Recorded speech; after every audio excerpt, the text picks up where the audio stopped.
Hello again, everyone. Welcome back to Spinistry Live. I am your host of adventures, Kevin Lee. And today we are going to talk about what we've been referring to as our Texas Triangle routes and how they relate to the Panaracer International Grand Prix of Gravel, but whatever other adventures might be out there for people.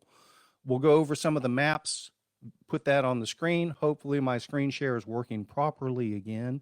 Interspersed throughout, I'll also do some dash cam footage of some of the route when when the maps and the screen presence isn't as critical and break up the visuals a little bit. We do hope to keep this under 30 minutes or less. We'll be going over those routes, some future routes we have in mind, how we're going to come up with some of our future routes as they relate to the Panaracer International Grand Prix of Gravel and why. And we'll also give an update on the status of the event and registrations and how those pieces are coming together. But let's start with the most important part, what we're calling our Texas Triangle. We call it a triangle. It's not that the route is a triangle in straight lines. It's the connecting points, and we'll explain very shortly why we're concentrating on these 3 points right now, form a triangle. Dallas, Houston, Austin, as visualized in this map right here.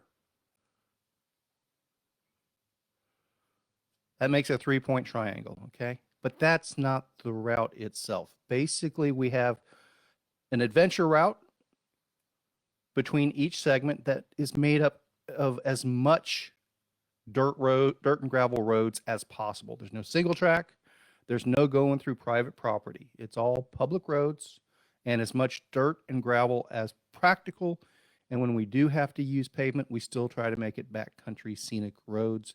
We minimize the time on high-speed farm to market roads. There's no time on interstates or anything like that. I don't believe we even use an access road at this time. That's the general layout of how the routes have come together. And where we're at on this presently, Austin to Dallas or Dallas to Austin, however you want to look at it, that route is complete and verified all the way through. Dallas to Houston or Houston to Dallas, however you want to look at that. That route is finalized all the way through between Katy and Dallas. We have a friend of ours in Houston that has a staging area in Houston proper, and I'm going to ask that person to generate a map from that staging location to Katy. So the top part of this triangle is complete. The bottom part of this triangle, and this is as of August 12th, 2020, the bottom part of this triangle, the right third is good, the left third is good, so the east third is good, the west third is good. We verified this the other day, and the middle third needed some redoing. That map's been redone. Be going down later this week to verify that. So I expect by August 17th at the latest that this triangle will be complete. And let me give everyone a little bit of a better idea what that really looks like from a bicycle routes perspective. So that's the big picture, is the Texas Triangle. If we show all of our routes on a map overlaid with that triangle, let's show you what the actual routes look like. And I'll do some splaining here as well. So obviously the routes themselves don't make a true triangle. They kind of weave in and out. And that's us attaching dirt roads because there is no continuous network of dirt roads from point to point here. Sometimes you have to go a county over. A lot of the counties, particularly the wealthier counties, have absolutely zero dirt roads. So like going from Austin, we have to kind of swing off the I-35 corridor this way and swing back off the I-35 corridor that way. I know this looks like a big detour here, And this is one thing where the Austin Dallas route is a little more complete than the Dallas Houston. Dallas Houston works as far as the routing itself goes, where it may come up short, and like we could it's highly likely we'll make this adjustment as well. So this blue line here, that's the Houston route. Well, that's how it's mapped now, and it works to get point to point. But the reason the Austin route went this direction initially is because there's camping over here on the east side of Navarro Mills Lake. And we've actually camped there fairly recently. It's a nice little camping area, quite frankly. So the Austin route winds around quite a bit, but it also hits a lot of camping. So we know there are overnight spots here. Right now, the Houston Dallas, there isn't as much camping, quite frankly, through this whole corridor anyway. So we have to do some exploring on that and find some creative ways for people to overnight on that one. And it may entail some reroutes to get to potentially some state parks and things like that. Like, for example, down here on the Houston-Austin route, this part here, that's just an out and back to a state park for overnight camping. Pretty close to the midpoint for a shorter route. So that might work for this one. Houston, Dallas, we're going to have to literally go through mile by mile and see if we can find some better camping spots for that one. And if not, we may have to do, for camping purposes, overnight purposes, either route to a preferred camp area, or there are also, like, the potential for this one. There's a hotel, well, there's a motel in Hubbard. So maybe on this route you have to catch a night in a motel sort of thing instead of camping. Different things we're going to look at. So that's the current mapping of these routes. Houston to Austin is roughly 260, 70 miles right now. And that includes that out and back to the state park. Austin, Dallas is about 480 miles. And then Dallas, Houston, I believe, is about 420 miles. And we have this triangle laid out the way we do, not quite to the metro areas, because the expectation is people will actually most likely pedal from wherever they are in the metro area to the rally point. So, Maypearl's kind of the rally point for Dallas-Fort Worth. For the Houston metro area, Katy is. And for Austin, right now, what town is that? It's not even showing me. There it is, Manor. Manor for Austin is kind of the centralized location. Now, I do realize the San Antonio people are feeling a bit left out at the moment, but you guys stay tuned. We got some exciting stuff for you in the works as well, but I'll also, I think, give pretty fair justification why we haven't quite gone down there yet, but that is definitely in the works. Right now, both of these long legs are fantastic riding, and very distinct personalities between each route as well. If you were to ask me and force me to tell you which one is better, I really couldn't tell you that right now. The eastern one, Dallas Houston stretch, I was expecting a lot of flat and boring, to be perfectly honest with you, and it's anything but. It's winding, it's twisting, a lot more up and down than I was expecting. A lot prettier than I was expecting. It's a really, really neat route, and probably in the long run, a bit easier than the western one, probably from an elevation standpoint. the shortcoming of the eastern leg, the Houston leg right now, like I said, is fewer amenities as far as overnight accommodations. You might have to get a little bit creative. The amenities are fewer and further between. The western leg is a little bit tougher, and probably some bigger views and climbs and things like that. A little bit of a more wide open feel in more places, a tad more challenging, but that challenge is going to come at a cost. I I don't want to paint the picture that it's an impossible ride, but I mean it's 480 miles, and not very much of it is flat and level and just tooling along. Um, but there's a lot of really cool sites in there, so it's worth the investment in energy to get there. Not implying the Houston side is easy by any stretch of the imagination. I think it's just probably ultimately easier.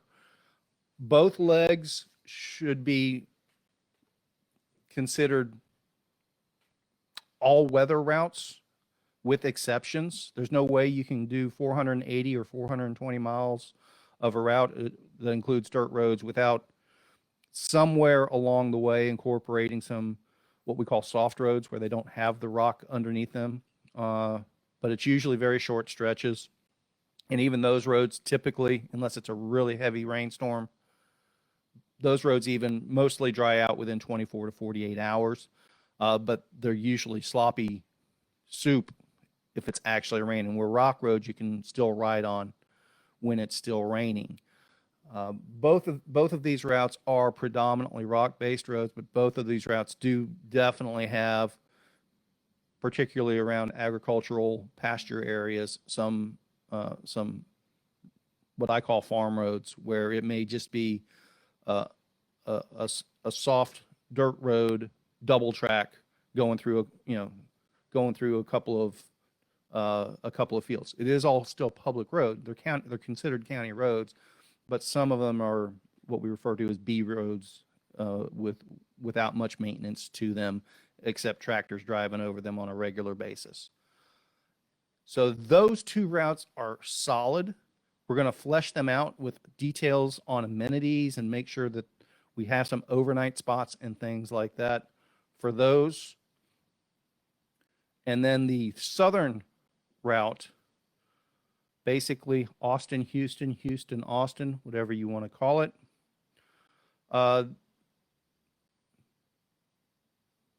Definitely till Belleville is good. Cat Spring is good.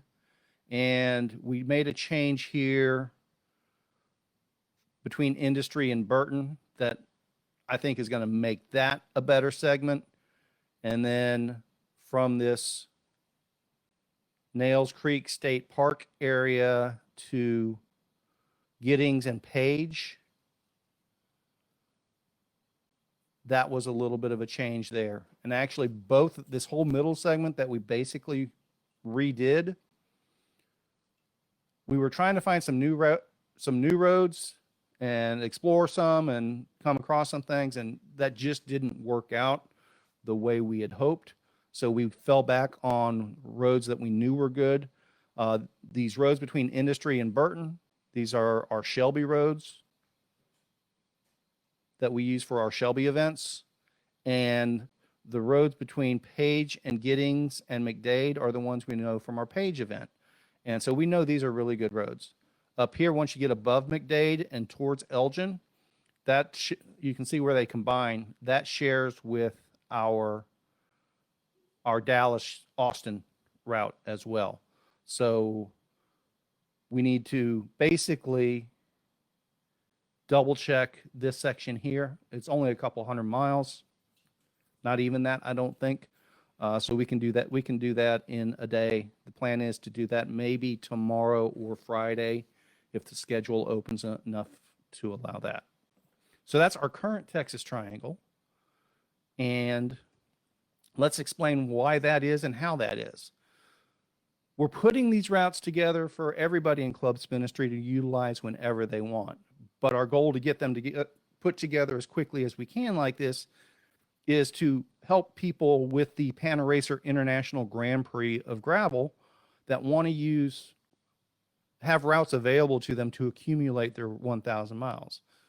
Does that mean everyone's going to go out and do that 480-mile stretch from Austin to Dallas? No, not at all. Somebody may go out and just ride 50 miles of it here and another 50 miles of it there, or incorporate it with that that Houston Austin route and create a loop of their own that gives them 100 miles or something like that. Some people will do that point to point to the next point and accumulate their 1,000 miles that way. I know some people are going to take on that challenge. So we're excited about that. We want to incorporate these routes to make it very convenient and what this is a participant map from people who have currently signed up for our Panaracer International Grand Prix of Gravel Virtual Challenge. And look, it's Dallas, Houston, and Austin. That's why we're right now concentrating on this triangle to get as much gravel mileage as easily accessible to these people as possible so they can accumulate and meet their mileage challenges for the Panaracer International Grand Prix of Gravel. And for those of you that may not be completely familiar with that challenge yet, basically the way our virtual challenge works, you have from August 29th until December 6th to accumulate on your own rides 1,000 miles.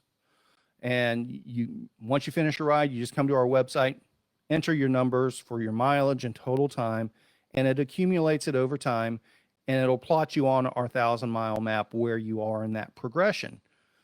We have over $4,000 in cash prizes, giveaways, product prizes from our partners and sponsors and things like that, that anyone who gets to the 100-mile mark, just all you have to do is get 100 miles of that 1,000-mile challenge, and you're eligible for a prize drawing. There's going to be bonuses for more miles accumulated. We'll throw in additional bonuses here and there for maybe some fastest times on a segment.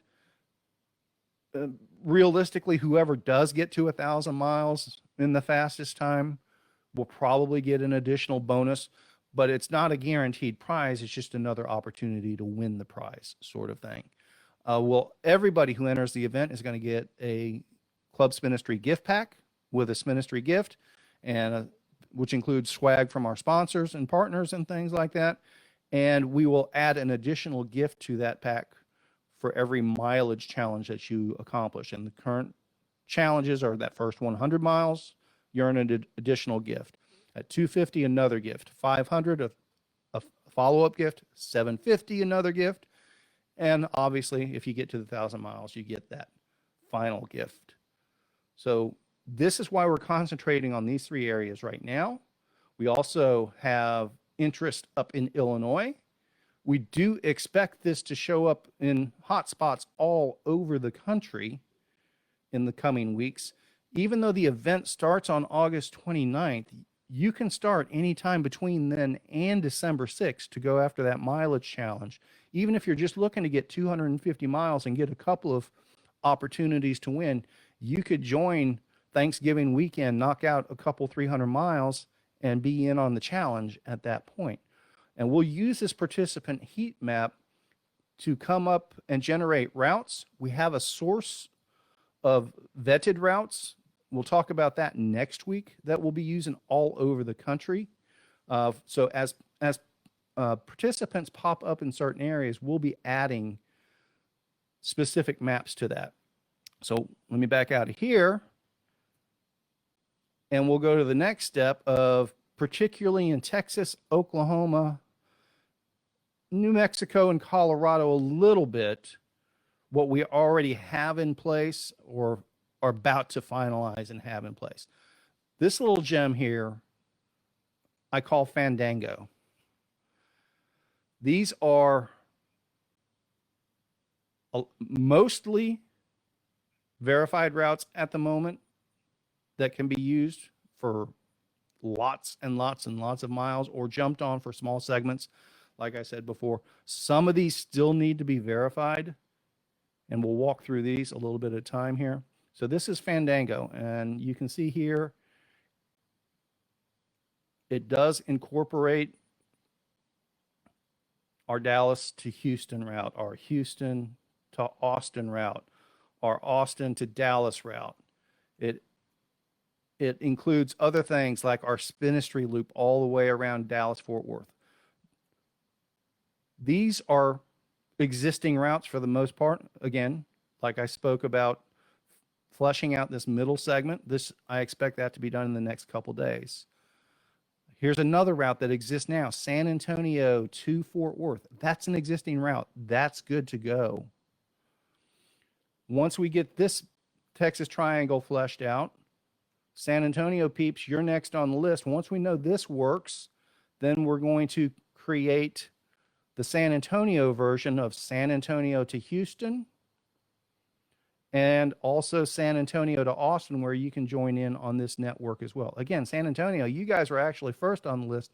We've had San Antonio to Fort Worth for 2 years now. We call it the Safety 420. Now, here's something that's really cool about a lot of this. Well, I'll touch on that in a moment. Let's go with what doesn't. So the San Antonio to Houston, that's not verified yet. That's why I'm not publishing it or talking about it a whole lot. Austin to Terlingua. This is an aggressive one here. We hope to have this done by the first week in November. That's what we have in the works on that one. We're actually going to try to set up an overland trip, not a cycling, but an overland group trip that first week in November that verifies this. So it could still make it into the Panaracer International Grand Prix of Gravel Virtual Challenge, but that might be a little tight. If the first run, checking this out, goes sideways, that's a lot of miles to put together and a long way from home. And that's another issue with the San Antonio route as well. I'm up here in North Fort Worth. Getting down to San Antonio, that's a long haul. All right. What else do we have in the mix? This is the Rat 1000 route. That's solid. That's good. From San Juan, New Mexico to Trinidad, Colorado. That's part of our going to California route. That's solid. That's good. From Trinidad, Colorado to Black Mesa State Park. That's verified. That's solid. That's good. We need to verify between Black Mesa State Park and Gainesville, Texas. And this is something I've been wanting to do for quite a while now. I don't know if I can squeeze this in this season, but if we get a bunch of Oklahoma peeps in the Lawton area or up here in the panhandle, towards the panhandle of Oklahoma, we'll work on this as well. So Oklahoma people, sign up and we'll get you more routes. We do have some routes around Tulsa already that we can throw into the mix. Not a problem. Here's what I'm pretty excited about that we already have for Oklahoma. We have a multiple stacked loop system here. This is verified. This is good to go. Basically, we take it to Norman. You could still take it to Oklahoma City. I haven't found a way I'm comfortable getting in and out of Oklahoma City on a bicycle yet. So if anybody has some tips on that, or if it's not even needed, here's where, okay, drum roll, please. Here's where this stuff is really, really, really cool. From Norman to Fort Worth, including Gainesville, Ardmore, Davis, Pauls Valley, Amtrak is right along that corridor. You don't have to ride the whole loop. You can take the Amtrak train, the Heartland Express, to a certain point in this stacked loop system and do a smaller loop if you want to, or pedal back. Along those lines, Dallas to Fort Worth, Amtrak or commuter rail. Fort Worth to McGregor, rail stop, Amtrak. Temple, rail stop, Amtrak. Austin, mapped to the Amtrak station. San Antonio, mapped to the Amtrak station. And I believe, I haven't looked at it, we do have a route that goes to El Paso that picks up an Amtrak station or two as well. That's a totally different discussion. We're not going to include that. So the nuts and the bolts of it are, and also Texarkana, endpoint for the rat, Amtrak station. You can hop on a train and start a point-to-point adventure basically anywhere from this Norman to San Antonio corridor, Texarkana as well. Houston Amtrak, not so much. And you get out here, no Amtrak. But this north-south corridor, there's all sorts of Amtrak and train stations in the mix there. We will be compiling more details and amenities lists, and that will be part of the Club Spinistry benefit, is that you'll have access to all of those details on how to utilize those facilities. And now we're going to go to where things are currently with the International Grand Prix of Gravel, where we hope they're going. But first, we definitely want to reach out to one of our Panaracer International Grand Prix of Gravel partners, but somebody that's been on board with us for a very, very long time. We are huge fans of Cantu cycling wheels, and you should be as well. They're throwing some really cool prizes into the mix for those mileage challenge accumulators we were talking about for the Panaracer International Grand Prix of Gravel. Definitely visit their site, see what's new that they have in the mix. Like I've told everyone for the past several years, if you are in the market for that carbon wheel set, John and Vinny with Cantu, that should be the first and last place you should go to for your wheel sets. But these days, they've got lots of other cool stuff and some other new cool stuff on the way. Hint, hint. Thank you, Cantu Cycling Wheels. And then we're going to wrap up this video with one more pitch. Please help us out by entering the Panaracer International Grand Prix of Gravel. There's no ifs, ands, or buts about it. This is our Club Spinistry recruitment tool of 2020. The virus has turned everything upside down for everybody. We understand that. And we're not asking for charity. We're not begging. It's nothing like that. We want to deliver fun and adventure and challenge for everyone. And we think we found a way to accomplish that based on just Club Spinistry memberships. Look at some of our previous videos where we go into some detail on how that works. But basically, by joining Club Spinistry, that gives us a lot of flexibility for you to be able to go out and do adventures, and for us to put together adventures that are tailor-made for people and small groups, and be responsible and safe, but still have fun. That's the nuts and the bolts of it. When you enter the Panaracer International Grand Prix of Gravel for $75, you are automatically entered into this virtual challenge. But we also send you a coupon code that gives you 12 months of Club Spinistry membership at no additional charge. The Club Spinistry membership itself is typically $75. So it's a 2-for-1 special there. But we have all these cool prizes and giveaways and drawings and things like that. Please help us out and share with everyone you know. And we need to get the word out outside of Texas. We're going to have routes and challenges and things for the whole entire United States. Thank you very much. And we're going to check out for the day.